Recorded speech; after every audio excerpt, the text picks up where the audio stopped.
Hi friends, welcome to தீபாவின் மாடி வீடு. இன்றைக்கி காலையில் 6 to 8 மணிக்குள்ளே என்னோடய கிச்சன் விலாக் தான் நான் உங்கள்கிட்ட ஷேர் பண்ணிக்க போகிறேன். எல்லாருமே எப்படி இருக்கீங்க? நல்லா இருக்கீங்களா? இன்றைக்கி காலையில் 4 மணிக்கே நான் வந்து எந்திரிச்சிட்டேன். என்னோடய பொண்ணு பார்த்தீங்கன்னா 3 மணிக்கே அலாரம் வந்து செட் பண்ணிட்டாங்க. 3 மணிக்கே செட் பண்ணாதான் அந்தான்னு நம்ம எந்திரிக்கும் போது கரெக்டாக ஒரு 4 மணிக்காவது நம்மளால் எந்திரிக்க முடியும் அப்படின்னு சொல்லிட்டு நாங்கள் 2 பேருமே கரெக்டாக 4 மணிக்கே எந்திரிச்சிட்டோம். நான் காலையில் 4 மணிக்கு எந்திரிச்சோன்னே பார்த்தீங்கன்னா பாத்திரம் வந்து நிறையா பாத்திரம் இருந்தது அப்படின்னா நான் வெளியில் போட்டு தான் நான் வந்து கழுவுவேன். கொஞ்சம் பாத்திரம் 1-2 பாத்திரம்னா மட்டும்தான் நான் சிங்கில் வந்து கழுவுவேன். அப்போ தான் கொஞ்சம் ஈஸியாக இருக்கும் அப்படின்னு சொல்லிட்டு பாத்திரம் எல்லாத்தையுமே வெளியில் பிறக்கி போட்டுட்டு தண்ணியை தொளிச்சு விட்டுட்டு அப்படியே அது ஊறிட்டே இருக்கட்டும். நம்ம கிச்சனில் வந்து கொஞ்சம் வேலைகள் வந்து பார்த்து முடிச்சுட்டு பாத்திரம் தேய்ச்சோம் அப்படின்னா கிச்சன் வந்து நல்லா காஞ்சிரும் அப்படின்னு சொல்லிட்டு அந்த அடுப்பு எல்லாத்தையுமே பார்த்தீங்கன்னா ஃபுல்லாகவே சோப்பை போட்டு நல்லா க்ளீன் பண்ணிவிட்டு அந்த மேடையெல்லாம் நல்லா வந்து சோப்பாயில் போட்டு நல்லா கழுவி விட்டுட்டு சிங்கையுமே கையோட கழுவி விட்டுருந்தேன். நைட்டு சாப்பிட்டதெல்லாம் அப்படியே இருந்தது. காலையில் எல்லாத்தையும் கழுவி விட்டுட்டு அந்த கிச்சனில் கீழே பார்த்தீங்கன்னா அந்த கிச்சன் எல்லாமே ஃபுல்லாக வந்து தொடச்சி விட்டதுக்கு அப்புறம் தான் நான் பாத்திரம் தேய்க்கவே நான் போயிருந்தேன். வெளியில் பாத்திரம் தேய்ச்சி முடிச்சுட்டு கரெக்டாக 1 மணி நேரம் ஆயிடுச்சு. அதுக்கப்புறம் கழனி தண்ணியெல்லாம் போய் கீழே போய் ஊற்றி கையோடையே கழுவி வச்சுட்டு நானும் குளிச்சுட்டு ஒரு சேரீ எடுத்து கட்டிட்டு கரெக்டாக 6 மணிக்கெல்லாம் நான் கிச்சனுக்கு வந்துட்டேன். ஃபாஸ்ட்டாக 1.5 மணி நேரத்துலேயே சமைச்சு முடிக்கணும். கரெக்டாக 7:30க்கெல்லாம் என் பொண்ணுக்கு சாப்பாடு ரெடியாக இருக்கணும். சாப்பிட்டு முடிச்சுட்டு 7:40க்கெல்லாம் வீட்டை விட்டு அவங்க வந்து கிளம்பிடுவாங்க. அதனால் ஃபாஸ்ட்டாக வந்து நான் செய்ய ஆரம்பிச்சிட்டேன். பாத்திரம்லாம் நம்ம நைட்டே தேய்ச்சி வச்சுட்டு கொஞ்சம் கிச்சனையுமே க்ளீன் பண்ணிவிட்டு நம்ம ரெடி பண்ணிட்டோம் அப்படின்னா மறுநாள் காலையில் ஒரு 5 மணிக்கு எந்திரிச்சா கூட போதுமானது. நம்ம டின்னருக்கு ரெடி பண்ணிக்கலாம். லஞ்சுக்கு ரெடி பண்ணி கரெக்டாக 7:30க்கே நம்ம வந்து சமையல் வேலையை ஃபாஸ்ட்டாக நம்மளால் செய்ய முடியும். 2 நாளாக கொஞ்சம் டெய்லரிங் ஒர்க்கு ஹெவியாக இருந்தனால என்னால் நைட்டு வந்து பாத்திரம் தேய்க்கவே முடியலை. காலையில் எந்திரிச்சு தான் பாத்திரத்தை தேய்ச்சிட்டு சமையல் பண்ணுற மாதிரி இருந்தது. இந்த வாரம் ஃபுல்லாகவே கொஞ்சம் அவசரமான சமையலாக தான் நான் வந்து பண்ணிக்கிட்டு இருந்தேன். இன்றைக்கி என்ன சமைக்கலாம்னு நைட்டே பிளான் பண்ணவே இல்லை. காலையில் எந்திரிச்சோன்னா டக்குன்னு தோணிடுச்சு, சரி ஓகே இன்றைக்கி சாதம் வடித்து சாம்பார் வச்சு குடமிளகாய் பொரியல் பண்ணிடலாம் அப்படின்னு சொல்லி டக்குன்னு மைண்டில் வந்து தோணிருச்சு. அதையே இன்றைக்கி வந்து செஞ்சாச்சு. சட்டியில் செய்கிறான் இன்னும் கொஞ்சம் 1 மணி நேரம் லேட் ஆயிரும் அப்படின்னு சொல்லிட்டு இன்றைக்கி ஒரு நாள் மட்டும் சாதத்தை வந்து நான் குக்கர்லேயே வச்சுட்டேன். ஃபஸ்ட்டு எடுத்ததுமே நான் வந்து சாதம் வந்து செஞ்சு முடிச்சுட்டேன். சாதம் வந்து விசில் வர்ற டயத்தில் நம்ம சைடு கேப்பில் பார்த்தீங்கன்னா சாம்பாருக்கு காயெல்லாம் கட் பண்ணி வச்சுட்டு பொரியலுக்குமே எல்லா காயுமே ரெடி பண்ணி வச்சுட்டேன். விசில் வர்ற டைமில் கட் பண்ணுறது எல்லாத்தையுமே கரெக்டாக கட் பண்ணி முடிச்சுட்டேன். அப்புறம் சாதத்தை தனியாக ஒரு சட்டியில் மாற்றி வச்சுட்டு அந்த குக்கரை கழுவுனா தான் அடுத்து நம்ம வந்து சாம்பாருக்கு வேற ரெடி பண்ண முடியும் அப்படின்னு சொல்லிட்டு அந்த குக்கரில் பார்த்தீங்கன்னா தண்ணியை ஊற்றி ஒரு 10 நிமிஷம் ஊறட்டும், அப்போ தான் நம்ம வந்து சாம்பார் வேற அதில் வைக்கணும் அப்படின்னு சொல்லிட்டு ஊற வச்சுட்டேன். அந்த குக்கர் ஊறிக்கிட்டு இருக்க சமயத்தில் நம்ம பொரியல் செஞ்சு முடிச்சிடலாம் அப்படின்னு சொல்லிட்டு நான் குடமிளகாயில் பொரியல் செய்ய ஆரம்பிச்சிட்டேன். இந்த குடமிளகாயில் பொரியல் செஞ்சு சாப்பிட்டோம் அப்படின்னா அவ்வளவு டேஸ்ட்டாக அருமையாக இருக்கும். கண்டிப்பாக நீங்கள் ட்ரை பண்ணி பாருங்கள். ஃபஸ்ட்டு ஒரு முறை நான் வாங்கிட்டு வந்து என்னோட பசங்களுக்கு செஞ்சு கொடுத்தப்ப குடமிளகாய் பொரியல் பார்த்திங்கன்னா ஒரே நேரத்திலே காலி ஆயிரும். அடுத்து மிச்சம் மீதியே இருக்காது. அந்தளவுக்கு அந்த டேஸ்ட்டு பார்த்திங்கன்னா வேறு லெவலில் இருக்கும். கண்டிப்பாக நீங்களுமே செஞ்சு கொடுங்க. அப்புறம் அடுத்த வாரம் நம்மளே குடமிளகாய் வாங்கணும்னு நம்ம கூட மறந்துட்டாலுமே கூட நம்மளுடைய பசங்களே ஞாபகப்படுத்தி விட்டுருவாங்க. அந்தளவுக்கு இந்த குடமிளகாயில் டேஸ்ட் வந்து அதிகமாக இருக்கும். உடம்புக்கும் பார்த்திங்கன்னா நல்லா ஹெல்த்தாக இருக்கும். கண்டிப்பாக வாரம் நீங்கள் சந்தைக்கு போனீங்க அப்படின்னா கண்டிப்பாக குடமிளகாய் வாங்கிட்டு வந்து பசங்களுக்கு பெரியவங்க எல்லாருக்குமே செஞ்சு கொடுங்க. ரொம்பவே நம்மளுக்கு சத்துள்ள காய்கறியும் கூட. இந்த குடமிளகாயில் நம்ம வந்து நிறைய வெரைட்டி செய்யலாம். காலையில் ஸ்கூலுக்கு அவசரமாக செய்யணும் அப்படின்னா நான் இப்போ செஞ்சுக்கிட்டு இருக்க இந்த பொரியல் தான் சிம்பிளான ரெசிபியும் கூட ரொம்ப சூப்பராக இருக்கும். இந்த குடமிளகாய் பொரியலை நம்ம வந்து வெறுமனே சாப்பிட்லாம். நிறைய பேர் வந்து டயட்டில் இருக்கிறவங்க இந்த பொரியலை மட்டும் சாப்பிட்டாலே போதும், உடம்புக்கு வந்து அவ்வளோ ஹெல்த்தியாக இருக்கும். இந்த பொரியலை வந்து நம்ம எப்படி செய்யணும்னு பார்த்தீங்கன்னா ஒரு 5 நிமிஷத்தில் இந்த பொரியல் செய்கிறதுக்கான வேலை வந்து ரொம்ப ஈஸி தான். குடமிளகாயை வந்து கட் பண்ணும்போது தான் அதில் உள்பக்கம் பார்த்தீங்கன்னா விதைகள் வந்து நிறையா இருக்கும். அதை வந்து ரிமூவ் பண்ணிவிட்டு பொடியாக நீளமாக நம்ம வந்து கட் பண்ணிக்கலாம். நம்மளுடைய இஷ்டம் தான். குட்டியாகவும் பொடியாக கட் பண்ணிக்கலாம். இல்லை ஓரளவுக்கு நீளமாக ஸ்லைஸாகவும் நம்ம வந்து கட் பண்ணி எடுத்துக்கலாம். எப்படி வேண்டுமானாலும் நம்ம வந்து கட் பண்ணிக்கலாம். ஊற்றிக்கலாம். அப்புறம் 2 பெரிய சைஸ் வெங்காயத்தை வந்து பொடி பொடியாக கட் பண்ணிவிட்டு ஒரு பெரிய தக்காளியையுமே பொடி பொடியாக நம்ம கட் பண்ணி ரெடி பண்ணி வச்சுக்கணும். இப்போ எண்ணெய் ஊற்றிட்டு கடுகு காஞ்சதுக்கப்புறம் பார்த்திங்கன்னா வெங்காயம், தக்காளி, கருவேப்பிலை இது 3யுமே நல்லா வதக்கிட்டு நல்லா கோல்டன் ப்ரௌன் கலரில் நல்லா வதக்கிட்டு அதுக்கப்புறமா இந்த குடமிளகாயை வந்து தண்ணியில் நல்லா அலசிட்டு அதையும் போட்டு ஒரு 2 வதக்கிட்டு நம்ம நார்மலாக குழம்புக்கு போடக்கூடிய அந்த சாம்பார் தூள் இருக்கு இல்லையா, அதையே நம்ம போட்டாலே போதுமானது.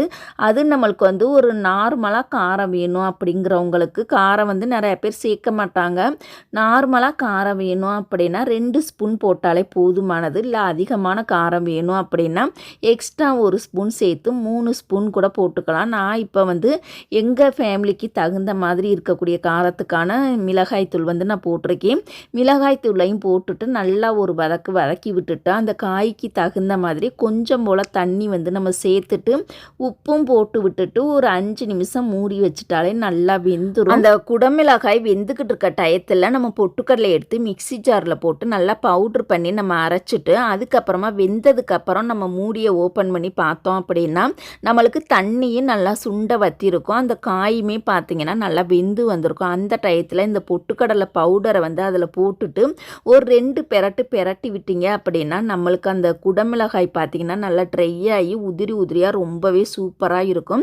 இது சின்னவங்க முதல் பெரியவங்க வரைக்கும் யார் வேணாலும் விரும்பி சாப்பிடுவாங்க. ரொம்பவே டேஸ்ட்டாக இருக்கும். அதையும் செஞ்சுட்டு நான் தனியாக எடுத்து வச்சுட்டு ஃபைனலாக பார்த்திங்கன்னா சாம்பார் செய்ய ஆரம்பிச்சிட்டேன். எப்போதுமே நான் வந்து பருப்பை வந்து ஒரு 10 நிமிஷம் ஊற வச்சுருவேன். அப்போ தான் நம்ம குக்கரில் வேகும் பொழுது நம்மளுக்கு வந்து அந்த ஒரு 2 விசில் 3 விசில்லே நல்லா வெந்து வந்துடும். நல்லா கெட்டியான காயாக இருந்ததா அப்படின்னா அதையுமே நான் பருப்புலேயே போட்டே வேக வச்சு எடுத்துருவேன். லேசான காய்னா அதை நான் தனியாக வதக்கிட்டு செய்வேன். சாம்பார் வந்து ஒரே மெத்தட்லேயே நான் செய்ய மாட்டேன். ஒவ்வொரு காய்க்கு ஏற்ற மாதிரி சாம்பாரை வந்து ஒரு 3-4 டைப்பில் வந்து நான் செய்வேன். ஒவ்வொரு காய்க்கு ஏற்ற மாதிரியும் செய்வேன். இன்றைக்கி சாம்பாரில் பார்த்திங்கன்னா உருளைக்கிழங்கு, கேரட், பீன்ஸ் போட்டிருக்கனால இதை வந்து நம்ம தனியாக வேக வைக்கவே அரை மணி நேரம் ஆயிரும். அப்புறம் காலை டைமில் ஸ்கூலுக்கும் சாப்பாடு செஞ்சு அனுப்புறதுக்கு லேட் ஆயிரும் இல்லையா, அதனால பருப்போடவே இந்த உருளைக்கிழங்கு, கேரட்டு, பீன்ஸு, அப்புறம் வெங்காயம், பச்சை மிளகா, தக்காளி எல்லாத்தையும் ஒன்றா போட்டு அதை வந்து வேக விட்டுட்டு கரெக்டாக 1 விசில் 2 விசில்லே நல்லா வந்து வெந்துருச்சு. ரொம்பவே சூப்பராகவே இருந்தது. பருப்பும் நல்லா வெந்து வந்துருச்சு. காயுமே குழையவே இல்லை, கரெக்டான பக்குவத்தில் இருந்தது. அதுக்கப்புறமா ஒரு கிண்ணத்தில் புளியை வந்து நல்லா கரைச்சி எடுத்துக்கிட்டு நம்மளுக்கு எவ்வளோ சாம்பார் வேணுமோ அந்த அளவுக்கு கெட்டியாக வேணும்னாலும் அதுக்கு தேவையான அளவு நம்ம புளியை வந்து கரைச்சி ஊற்றிக்கணும். இல்லை தண்ணியாக வேணும்னாலும் அதுக்கு ஏற்ற மாதிரி புளியை வந்து புளித்தண்ணியாக அதிகமாக ஊற்றினா தண்ணி மாதிரி வந்துடும். நாங்கள் வந்து சாம்பார் வந்து ரொம்ப கெட்டியாகவும் வைக்க மாட்டோம், ரொம்ப தண்ணியாகவும் வைக்க மாட்டோம். நார்மல் ஸ்டேஜில் தான் நான் சாம்பார் எப்போவுமே வைப்பேன். புளியை வந்து கரைச்சி எடுத்துட்டு அந்த புளித்தண்ணியில் சாம்பார் தூள் பார்த்திங்கன்னா நம்மளுக்கு தேவையான அளவு சாம்பார் தூளையும் போட்டுட்டு உப்பையும் போட்டு நல்லா வந்து கரைச்சி எடுத்துக்கிட்டேன். உப்பு வந்து நல்லா கரைகிற அளவுக்கு நல்லா வந்து கரைச்சி விட்டுறலாம். எப்போதுமே இந்த சாம்பார், குழம்பு அந்த மாதிரி ஐட்டம்லாம் நம்ம செய்யும் பொழுது கல் உப்பு போட்டால் தான் நல்லாயிருக்கும். இப்போ அந்த கரைச்ச கலவையை பார்த்திங்கன்னா நம்ம பருப்பு இதோட சேர்த்து நல்லா மிக்ஸ் பண்ணி நல்லா வந்து ஒரு கலக்கு வந்து நம்ம வந்து கலக்கி விட்டுறலாம். ரொம்பவே நல்லாயிருக்கும். அப்படியே நம்ம வந்து மூடி போட்டு மூடி வச்சிடலாம். ஒரு 10 நிமிஷம் கொதிக்கட்டும். அந்த சாம்பார் தூள்லாம் பச்சை வாசனை போகிற அளவுக்கு நம்ம வந்து மூடி போட்டு ஒரு 10 நிமிஷம் வந்து கொதிக்க விட்டுறலாம். இந்த கேப்பில் பார்த்திங்கன்னா என் பொண்ணோட டிஃபன் பாக்ஸ்லாம் நான் கழுவி வச்சுட்டேன். அப்புறம் சாம்பாருக்கு ஊற்றி வைக்கிறதுக்கு அந்த 2 கிண்ணத்தையுமே நம்ம கழுவி வச்சிடலாம் சொல்லி அதையும் சைடிலே பார்த்திங்கன்னா கழுவி வச்சுட்டேன். அப்புறம் இன்னொரு விஷயம் பார்த்திங்கன்னா நான் எப்போதுமே சாம்பாருக்கு வந்து மஞ்சள் தூள் வந்து நான் போட மாட்டேன். ஏன்னா மிளகாய் தூள் அரைக்கும் பொழுதே மஞ்சள் வந்து நம்ம போட்டிருப்போம்ல, விரலி மஞ்சள் போட்டிருக்கனால தனியாக வந்து நான் மஞ்சள் தூள் போட மாட்டேன். கொதிச்சு முடிச்சதுக்கப்புறமா பார்த்திங்கன்னா லாஸ்ட்டாக பார்த்திங்கன்னா பெருங்காயத்தூள் கொஞ்சம் போட்டுட்டு கிண்டி விட்டுட்டு ஒரு 5 நிமிஷம் வந்து கொதிக்கட்டும். இறக்க போகும்போது பார்த்திங்கன்னா நம்ம வந்து மல்லித்தலை வந்து பொடி பொடியாக கட் பண்ணி தண்ணியில் அலசிட்டா அதையுமே போடணும். அப்போ தான் சாம்பார் வந்து நல்லா வாசனையாக செம்ம டேஸ்ட்டாக சூப்பராக இருக்கும். எங்கள் பசங்களுக்கு அந்த கொத்தமல்லி தலை போட்டால் தான் அந்த சாம்பாரே அவங்களுக்கு பிடிக்கும். இல்லாட்டினா அந்த சாம்பாரே ஊற்றி சாப்பிட மாட்டாங்க. அதனால் வாரம் கண்டிப்பாக நான் வந்து கொத்தமல்லி தலை வந்து ஒரு 20 ரூபாய்க்கு கண்டிப்பாக நான் வாங்கிட்டு வந்துடுவேன். எப்போ சாம்பார் செஞ்சாலும் அந்த கொத்தமல்லி தலையோட டேஸ்ட் வந்து அவங்களுக்கு வந்து பிடிச்சி போச்சு. சாம்பாருமே பார்த்தீங்கன்னா அவ்வளோ டேஸ்ட்டாக வேறு லெவலில் இருக்கும். கண்டிப்பாக இந்த மாதிரி நீங்கள் ட்ரை பண்ணி பார்த்தீங்க அப்படின்னா நம்ம பசங்க, நம்மளோட ஹஸ்பண்ட் எல்லாருமே நம்ம சாப்பாட்டை விட்டுட்டு வேற ஒருத்தவங்க சாப்பாட்டுக்கு போகவே மாட்டாங்க. கண்டிப்பாக இந்த டிப்ஸை வந்து ஃபாலோ பண்ணுங்கள். அப்புறம் சாம்பார்லாம் கொதிச்சதுக்கப்புறமா 2 கிண்ணத்துலையுமே போட்டுட்டு ஒரே கிண்ணத்தில் ஊற்றுறதுக்கு சாம்பார் வந்து பத்தலை. 2 கிண்ணத்துலையுமே பாதி பாதியாக சாம்பாரை ஊற்றிட்டு லாஸ்ட்டாக பார்த்திங்கன்னா நம்ம வந்து தாளிக்கணும்ல, எண்ணெய் ஊற்றி கடுகு உளுந்தம் பருப்பு போட்டுட்டு கருவேப்பிலையும் போட்டு தாளிச்சாதான் அந்த சாம்பார் வந்து ரொம்பவே சூப்பராக இருக்கும்.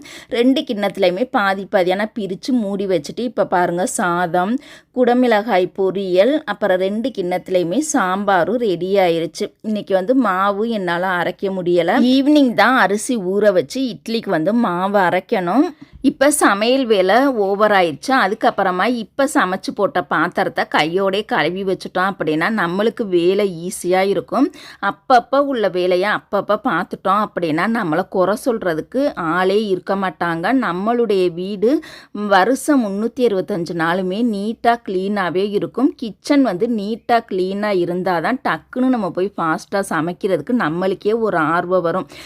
பாத்திரம் தேய்க்காமல் அடுப்பெல்லாம் துடைக்காமல் அப்படியே இருந்துச்சுன்னா கண்டிப்பாக நம்மளுக்கு சமைக்கிறதுக்கு ஒரு சிந்தனையே இல்லாமல் போயிடும். வேலை பார்க்குறதுக்கு ஒரு ஆர்வமே இல்லாமல் போயிடும். எப்போதுமே வேலை பார்த்த முடித்த கையோடைய சிங்க்கு அடுப்பு எல்லாத்தையுமே நம்ம க்ளீனாக தொடச்சி விட்டுட்டு அந்த கிச்சனையுமே அழகாக தொடச்சி விட்டுட்டோம் அப்படின்னா நம்மளுக்கு பார்க்குறதுக்கு அப்படியே பளபளன்னு சூப்பராக இருக்கும். வேலையுமே நம்மளுக்கு ஆர்வம் குறையாமலே நம்ம வந்து ஆர்வமாக வேலை பார்க்கவும் ஸ்டார்ட் பண்ணிடுவோம். இப்போ கையோட சிங்கையுமே நான் வந்து கழுவி விட்டுட்டேன். எல்லா வேலையுமே கம்ப்ளீட்டாக ஓவர் ஆயிடுச்சு. இன்றைக்கி காலையிலே பார்த்தீங்கன்னா மழையும் வந்துருச்சு.